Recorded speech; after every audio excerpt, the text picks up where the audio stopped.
হায় যুবক, জীবনটা করো, ছোট জীবন গড়া যেতে হবে, কাটায় গেলে চলবে না। যে গড়া যাবে সেই আল্লাহর কাছে স্থান পাবে, পরিচয় পাবে, পরিচিতি পাবে। এই জন্যই সাহাবায়ে কেরাম জীবন করার পিছে দৌড়াইছে। যুবকও আজকে তো জান্নাতের আলোচনাই নেই। আগে যদি আসতাম তাহলে শুনাইতাম জান্নাত কাকে বলে। হায় যুবক, কিসের জন্য পাগল হয়ে গেলাম? এই 60-70 বছর এই সামান্য দুনিয়ার জন্য হারায় দিলাম। এখন তো মেসেজ দেয় একটা করে আর একটা, ঠিক না?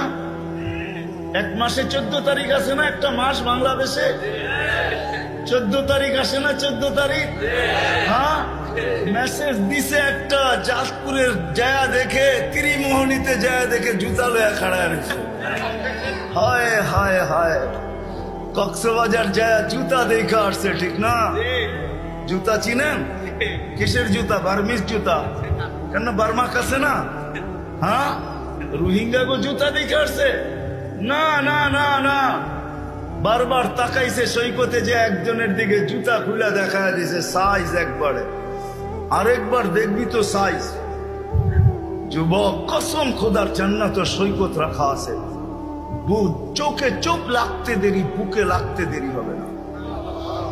জান্নাত সৈকত আছে। বাংলাদেশের সৈকত দুইটা, একটার নাম কুয়াকাটা, একটার নাম কক্সবাজার। জান্নাত সৈকত দুইটা, একটার নাম বাইদাজ আর একটার নাম বাইদাখ। দুইটা সৈকত আছে জান্নাতে। সকালে এক জায়গায় যাবে, বিকালে এক জায়গায় যাবে, চোখে চোখ পড়বে, আয়সা বুকে লাইকা বলবে আনা হুব্বি আনা হুব্বুক ওয়া আনতা হুব্বি, আমি তোর ভালোবাসা, তুই আমার ভালোবাসা। লিমাদা আখারতা, এত দেরি করলি কেন? কোভিড থেকে বসে আসি, ডানা কাটা পড়ি, তুই কই ছিলি এতদিন? হ্যাঁ, যার হাঁটু পর্যন্ত মুস্ক দিয়া, যার কমর পর্যন্ত আম্বর দিয়া, যার কাঁধ পর্যন্ত জাফরান দিয়া, উপরটা বানাইছেন কাফুর আল আবিয়াস দিয়া, যে 120 ফিট লম্বা, চুলগুলো 120 ফিট লম্বা। আল্লাহর রাসূল বলছে লাউ বাদাগা সাবাতি আবহুর লাসারা আজবা, 7 সমুদ্রে থুতু দিলে পানিগুলা মিঠার মতো হয়ে যাবে, মধুর মতো মিষ্টি হবে। বল যুবক, ওই ঠোঁটে কিস লাগাইলে কেমন মজা হবে? ভাঙ্গেই বলে দিলাম, বল ওই ঠোঁটে যদি কিস লাগায় কেমন মজা হবে? ঠোঁটে ঠোঁট লাগলে কেমন মজা হবে? যার থুতুতে এত মজা। আল্লাহর রাসূল বলছে হায় হায় লাউ যাহিকা আলা দুনিয়া লাতানাব্বারাতিদ দুনিয়া কুল্লা, একটা হাসি দিলে সৌরজগৎ আলোতে আলোকিত হয়ে যাবে। লাউ কাশাফা সাকাইহি লাকাবাতাউ শাম, পাউটা খোলা দিলে সূর্য চিরদিনের জন্য আলো হারায় ফেলবে। একটা চুল যদি আকাশের নিচে নাড়া দেয়, লাতাআত্তারাতিদ দুনিয়া কুল্লা, পুরাটা দুনিয়া সুঘ্রাণে মোহিত হয়ে যাবে। বল ওই মহিলা কিরকম হবে? দুনিয়ায় বুঝার কোনো পন্থা নাই, শুধু মেসেজ পাই দেওয়া না, দেখার কোনো এখানে কোনো স্কোপই নাই যে আসলে ভালোবাসা আছে না শুধু মেসেজ, ঠিক না? ওইখানে ডিজিটাল লাগানো থাকবে, ডিজিটাল ভালোবাসার মাত্রা উঠবে, বুকের ভিতরে ডিজিটাল লাগানো থাকবে। তুমি দেখবে ভালোবাসার মাত্রা কত, 100-র উপরে যাবে, নিচে নামবে না কোনোদিন। লেহেঙ্গা হবে 3 কিলোমিটার ঘের, 3 কিলোমিটার ঘের লেহেঙ্গা, বুঝো? হ্যাঁ, দুনিয়ার এই সামান্য কাটা কাপড় দেখি পাগল হয়ে গেছে, বা ঠিক না? লেহেঙ্গা 3 কিলোমিটার ঘের হবে। সাহাবাজি এত কম দামের লেহেঙ্গা। সাহাবা জিজ্ঞাসা করছে এত বড় লেহেঙ্গা উঠাবে কি করে? আল্লাহ রসুল বলছে আলোর সুতা দিয়া বানাবে, আলোর কোনো ওয়েট নাই, এটারও ওয়েট হবে না। যেখানে দেখবে ওইখানে তোমার ছবি দেখা যাবে। চোখ লাগতে দেরি, বুকে লাগতে দেরি হবে না। সবার শেষে যে জান্নাতে যাবে, সবার শেষে ও জান্নাতের হুর দেখে 40 বছর তাকায় থাকবে। 40 বছর পরে মুখা দিয়া ওরে হুশ ফিরাইব, গালের ভিতরে মুখা মারবো আর বলবো খালি দেখবি, আর কোনো কাহিনী নাই, চল ভিতরে। খালি তাকায় আসস তো তাকায় আসস। সাহাবায়ে কেরামের যুবকরা শুধু শুধু পাগল হয়। আবু বকর শুধু পাগল হয় নাই, 13 দোকান শুধু বিলীন করেন নাই। একজন ওই জামানার নারী শুধু শুধু পাগল ছিল না যে কোরআন নামায়া নিয়ে আসছেন খাওলা বিনতে সালাবা, ওকে কেউ চিনত না, গরিব মহিলা ছিল, কোরআন নামায়া নিয়ে আসছেন, জীবনটা গড়ছে খাওলা, কিয়ামত পর্যন্ত যার নাম থাকবে। কথা লম্বা হইলেই যে অনেক কিছু হবে এমন না মেরে দোস্ত, জীবনটা ছোট। আজকে 80-100 বছর পরে থাকবো না, আমাদের পূর্বে যারা ছিল তারা নাই, আমরাও চলে যাব। আসেন আজকে জীবনটা গড়ার প্রতিজ্ঞা গর্ব তো পাক্কা ওয়াদা, বিলকুল বিলকুল। ওই জীবনটা সহজ থেকে সহজে গড়বে কিভাবে, কিভাবে গড়ব, কোন পদ্ধতিতে গড়লে সহজে গড়া হবে? এই সহজ পদ্ধতি শিখানোর জন্য আল্লাহ দুজাহানের বাদশাকে পাঠাইছেন, মুহাম্মাদুর রাসূলুল্লাহকে পাঠাইছেন। দুজাহানের বাদশা যাতে সহজ পদ্ধতিতে যুবক সহজভাবে, নারী সহজভাবে, পুরুষ সহজভাবে, বৃদ্ধ সহজভাবে, হাটওয়ালা সহজভাবে, বাজারওয়ালা সহজভাবে, রোডওয়ালা সহজভাবে, ঘাটওয়ালা সহজভাবে, অফিসওয়ালা সহজভাবে, আদালতওয়ালা সহজভাবে এই ছোট জীবনটাকে গড়তে পারে, এটার জন্যই মুহাম্মাদুর রাসূলুল্লাহ। জানেন উনি কে? সহজভাবে গড়ার জন্য, সহজভাবে সহজভাবে।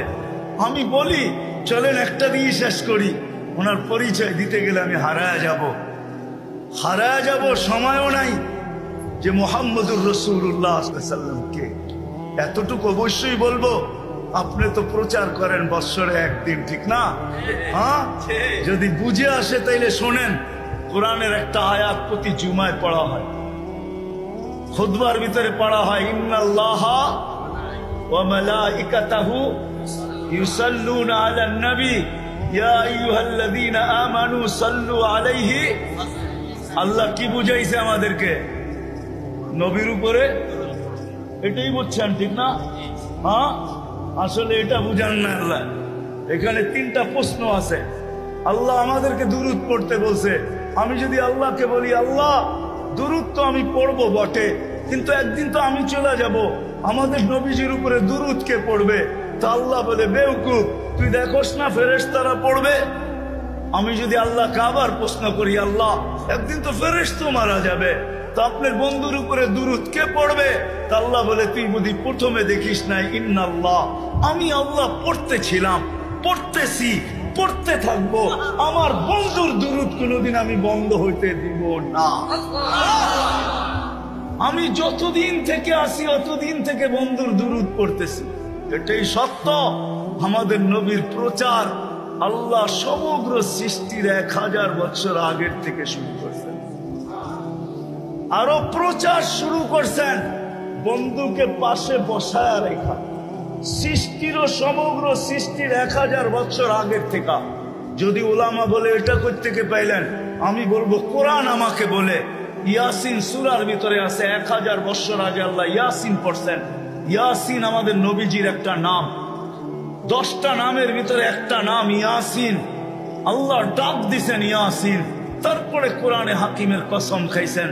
আমরা তো জানি না আমাদের কোরআন কবের থেকে আছে, আমরা মনে করি যেদিন থেকে নাজিল হওয়া শুরু হয়েছে ওদিন থেকে আমাদের কোরআন। যতদিন থেকে আল্লাহ আছে অতদিন থেকে আমাদের কোরআন আছে। যতদিন আল্লাহ থাকবে অতদিন কোরআন থাকবে। আপনি কোরআন চিনেনই না কোরআন কাকে বলে, ওটা আলাদা আলোচ্য বিষয়।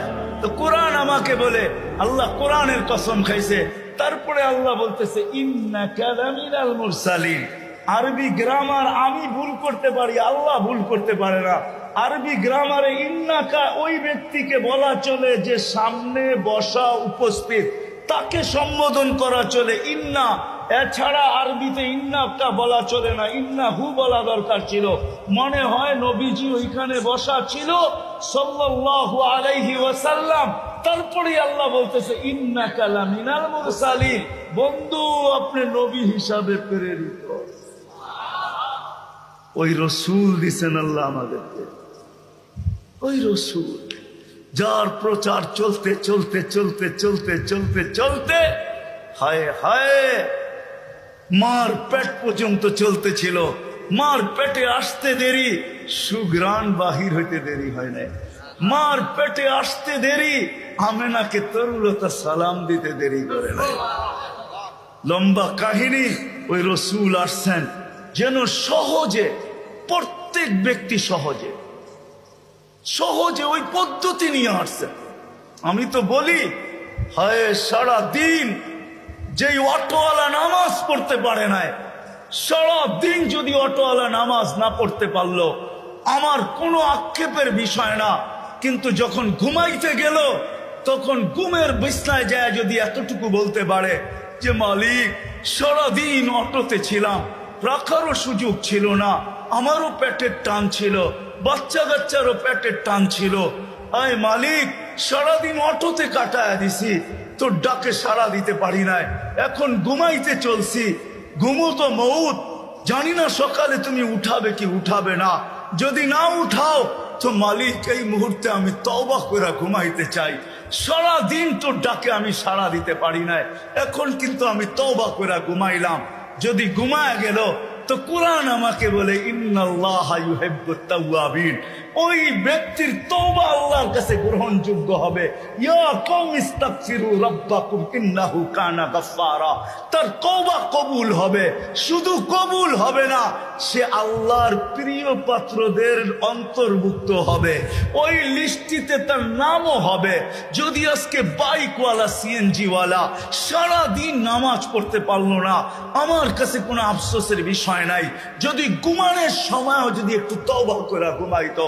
কিন্তু কয়জন আছে এই মজলিসে, কয়জন যুবক পাওয়া যাবে সারা দিন আল্লাহর ডাকে সাড়া দিতে পারে নাই, আল্লাহ ডাকছে তারপরও আসে নাই, 99 পদের মালিক ডাকছে তারপরও আসে নাই, অথচ দুনিয়া সামান্য একজন পদস্থ মানুষ ফোন করতে দেরি, শরীর দিয়া খাম ছড়তে দেরি করে না। অনেকের তো লঙ্গিরও খবর থাকে না, এমন দ্রুত গতিতে ছুটতে থাকে। 99 পদের মালিক আল্লাহ ডাকছেন, তারপরও তুমি আসতে পারো না। কমসে কম যদি এতটুকুও করতে, আমাদের নবীজি কোরআন নিয়ে আসছেন, ওনার উপরেই কোরআন নাজিল হয়েছে, কোরআন আমাকে শিখাইতে চাইতেছে ইন্নাল্লাহা ইউহিব্বুত তাওয়াবিন। ও বান্দা, 5 বারস নাই, তাতে কিছু আসে যায় না, তওবা তো করতে পারিস। হ্যাঁ বলেন, কয়জন বাইকওয়ালা তওবা করে ঘুমায়? ও যুবক বলো, কয়দিন তওবা করে তুমি ঘুমাইছো? বলো, তোদের পায়ে হাত রাখি, বলো কয়দিন তওবা করে ঘুমাইছো? আল্লাহর রাসূল নিয়ে আসছিলেন সহজ পদ্ধতি। নারীর জন্য ভিন্ন, যুবকের জন্য ভিন্ন, পুরুষের জন্য ভিন্ন, বৃদ্ধের জন্য ভিন্ন, ধনীর জন্য ভিন্ন, গরিবের জন্য ভিন্ন, সহজ পদ্ধতি নিয়ে আসছিলেন। এই জন্যই তো আমি বলি, হায় সিলেটের একটা প্রবাদ বাক্য আছে, বকরি নাচে খুঁটির বলে, ঠিক না? আমাদের তো সামনেও খুঁটি, পিছেও খুঁটি। আমাদের নবীজি আল্লাহকে বলছেন আনতা রব্বুল করিম, আলাইসা আনতা রব্বুল করিম, আপনি কি রব্বে করিম না? আলাস্তু নবিয়্যির রহিম, আমি কি নবী রহিম না? ফাকাইফা তুযায়্যু হাযিহিল উম্মাহ বাইনাল করিম ওয়ার রহিম। শুরুতে আপনি, শেষে আমি, উম্মত জাহান্নামে চলে যাবে, আমি মনকে বুঝাবো তো বুঝাবো কি করে? তো আল্লাহ বলতেছে কাসামতুল কিয়ামাতা কিসমাইন, কিয়ামতকে 2 ভাগে ভাগ করছি। আনতা তাকুল উম্মতি, আমি জানি আপনি উম্মতি বলে চিৎকার দিবেন, আমি বলবো সালতু তা, আপনি যা চাবেন তা দিব।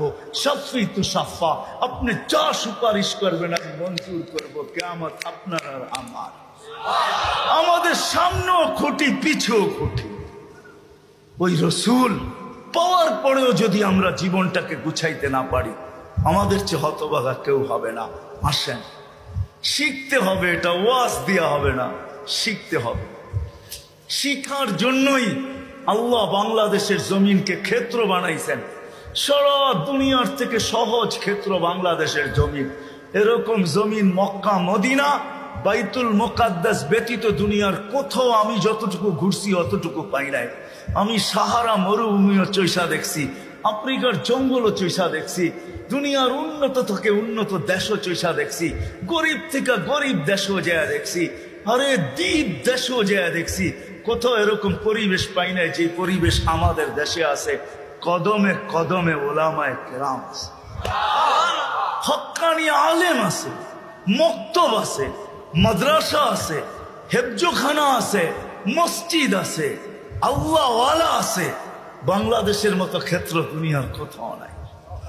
এই জন্য সহজ জীবন গড়ার সবচেয়ে সুযোগ আমাদের দেশে।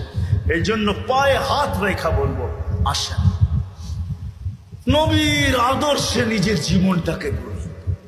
নবীর আদর্শের সবচেয়ে বড় আদর্শ যেটা ছিল মুসলমান হিসাবে, ইমান তো মাতৃ উদরি আল্লাহ দিয়া দিছেন। দুনিয়াতে পা রাখতে দেরি, আজান আর একামত কানে আসতে দেরি হয় নাই। আমি এটা বলবো না আপনাকে আপনার ভিতরে ইমান নাই, ইমান তো মার কোলের থেকেই আমরা নিয়ে আসছি। আসতে দেরি, আজান একামত দিতে দেরি হয় নাই। শুধু ইমানের পরে সবচেয়ে বড় আদর্শ যেটা, আল্লাহ রসুল মার পেটের থেকে আসতে দেরি, চাদরে রাখতে দেরি, হায় হায় হায় সেজদা করতে দেরি করে। মেসেজ দিছেন আমাদেরকে, যুবক নামাজ ছাড়া আমার কাছে কোনো পরিচয় নেই। নবীর কাছে যদি পরিচয় না পাও তাহলে আল্লাহর কাছেও পাওয়া যাবে না। দুনিয়াটা কাইটা তো যাবে বটে, কিন্তু ওই জগৎটা কাটবে না। যদি চাও যে আমি জান্নাতের নেয়ামত চাই, যেটার বর্ণনা দিয়ে শেষ করা যাবে না, তোমাকে কতটুকু বর্ণনা দিব, ওটার জন্য আলাদাই একটা আলোচ্য বিষয় চাই। যে জান্নাতে কিনা আছে, সব জান্নাতে রাখা আছে। বলো কেমন মজা হবে। প্রতি শুক্রবারে আল্লাহ আমাদেরকে দাওয়াত খাওয়াবে। আজকে কি গেল শুক্রবার, প্রতি শুক্রবার আল্লাহ দাওয়াত খাওয়াবে। হ্যাঁ, কি বাবরচি দিয়া পাক করবে, ঠিক না? কুদরত দিয়া পাক করবে, কুদরত দিয়া। নিজের জান্নাতে যদি 1 কোটি আইটেম হয় তো আল্লাহ 1000 কোটি আইটেম দিয়া খাওয়াবে। শুধু খাওয়াবে এরকম না, জান্নাতীরা 6 দিন 2 ভাবে পান করবে, হয়তো খাদেমের হাতে নাইলে নিজের হাতে। 7ম দিন আল্লাহ কুদরতি হাত দিয়া পান করাবে। সাকাহুম রাব্বুহুম শারাবান তাহুরা। আল্লাহ বলবে 6 দিন নিজের হাতে বা খাদেমের হাতে খাইছো, পান করছো, আজকে আমার কুদরতি হাত হবে। আমাদের দেশে একটা প্রবাদ বাক্য আছে, কিছু কিছু গ্রাম্য মা বোন আছে যাদের হাতে খুব যশ। যশ বোঝেন? মশল্লা সসল্লা লাগে না, খালি লাড়া দিলি বলে মজা হয়। যদি মা বোনদের হাতে যশ থাকতে পারে তো আল্লাহর কুদরতি হাতে ওই গ্লাসে কিরকম যশ আছে। আল্লাহ বলবে, বান্দা তোর ঠোঁট হবে, আমার কুদরতি হাত হবে, পান কর। সাকাহুম রাব্বুহুম শারাবান তাহুরা। আল্লাহ পান করাবে, খাওয়াবে, কাপড় পরাবে, খুশবু লাগায় দিবে, আসার সময় হাদিয়া দিবে। হাদিয়া, এত হাদিয়া দিবে যে জান্নাতের সব প্রসাদনী চেঞ্জ করার পরে আরো বাকি থেকে যাবে। প্রতি সপ্তাহে জান্নাতের সব প্রসাদনী চেঞ্জ হবে। প্রসাদনী বোঝেন? আরে মনে হয় বুঝেন নাই। খাট খুট যা আছে ঘর সাজানোর জন্য লাগে সব চেঞ্জ হবে। ঢুকবে ছবির বাজারের ভিতরে, মহিলা আলাদা, পুরুষ আলাদা। ছবির ভিতরে লেখা থাকবে, যদি রূপটা পছন্দ হয় আমি তোমার ভিতরে স্থানান্তর হইতে পারি। রূপ পছন্দ হবে ওরকম হয়ে যাবে, মহিলা পছন্দ করবে ওরকম হয়ে যাবে। আপনি বলবেন উনিও চেঞ্জ আমিও চেঞ্জ, বাইরে বাহির হয়ে কে কাঠটা ধরে নেওয়া যাবে। এই জন্যই তো দুনিয়া আল্লাহ শেয়ার হিটার ব্লুটুথ দিছেন।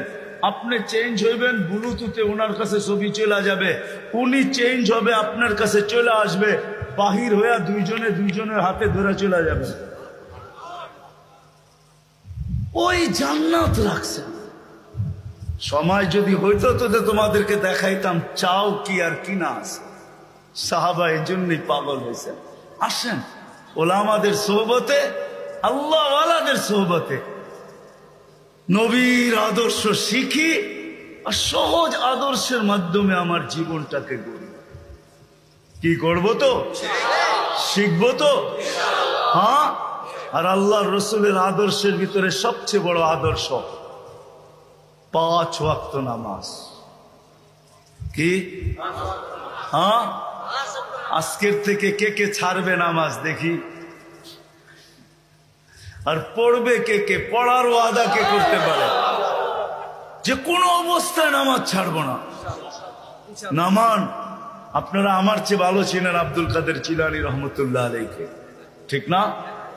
হ্যাঁ, আব্দুল কাদের জিলানী পীরানে পীর, বড় পীর। আসলেই উনি পীরানে পীর, আসলেই উনি বড় পীর। সমস্ত পীর উনার নিচে। আব্দুল কাদের জিলানী, তরিকায় কাদেরিয়ার মোজেদ আব্দুল কাদের জিলানী আল হাসানি, উনি লেখছেন নামাজ নাও পড়তে পারো, আল্লাহ তোমাকে কিচ্ছু বলবে না, কিন্তু শুকর অবশ্যই বলবে যে আল্লাহ সৃষ্টির ভিতরে আমি নিকৃষ্ট বটে, আমার চেয়ে নিকৃষ্ট তুমি কাউকে তৈরি করো নাই, কিন্তু যে ডাকার পরেও নামাজ পড়লো না আমার চোখেও আমার চেয়েও নিকৃষ্ট। ছাড়তে পারেন কিন্তু শুকরের চোখে আপনি ওর চেয়ে নিকৃষ্ট হবেন। আল্লাহ জিজ্ঞাসা করছে কেন?